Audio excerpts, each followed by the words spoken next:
ఆయన ఇళ్ళకి చాలా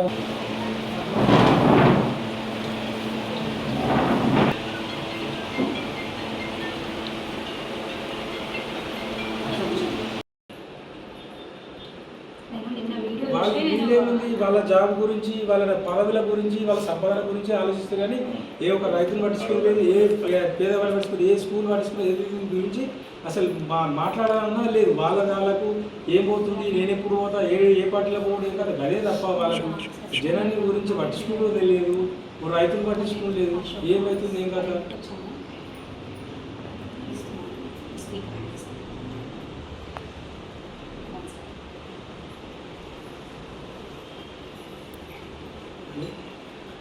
sir good evening. Sir good evening. నమస్తే.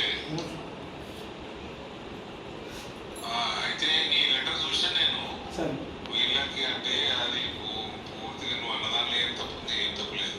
సార్ ఒక పౌరుడుగా ఒక రైతు శ్రేయోభిలాషిగా అడిగినావు. సార్ దానికి కూడా మీ ఎమ్మెల్యే సార్ దొరతనం చూపించదలుచుకుంటే ప్రజల జవాబు చెప్తారు. చెప్తారు సార్. మీకు ఎటువంటి ఇబ్బంది ఉన్నా నేను అండగుంటా, మా పార్టీ అండగుంటుంది, పర్సనల్గా నేను కూడా అండగుంటా.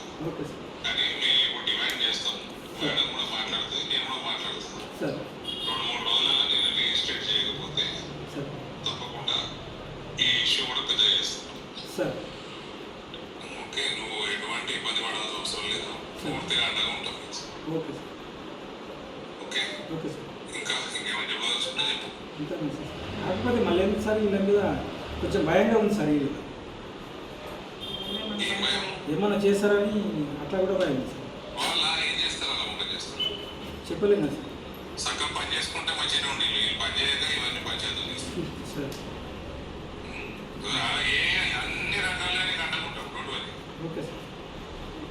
అంత నేను చేసే అంత సీన్ లేదు సార్. సార్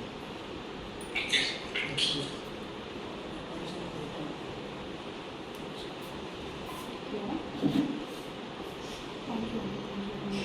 ఏమంటున్నారంట అంటే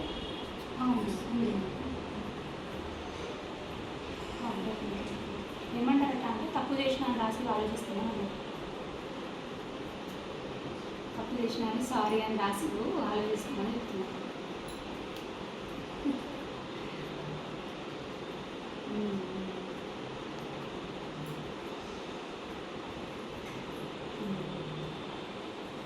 ఓకే, థ్యాంక్ యూ.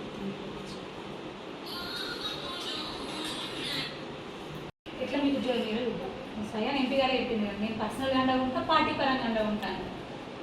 పర్సనల్ హామీ కూడా ఇచ్చిండ్రు, పార్టీ హామీతో పాటు.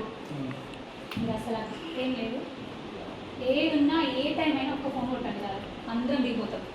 ఎంపీ గారు కూడా వస్తున్నారు కదా, అసలు టెన్షన్ పడతాను మీరు.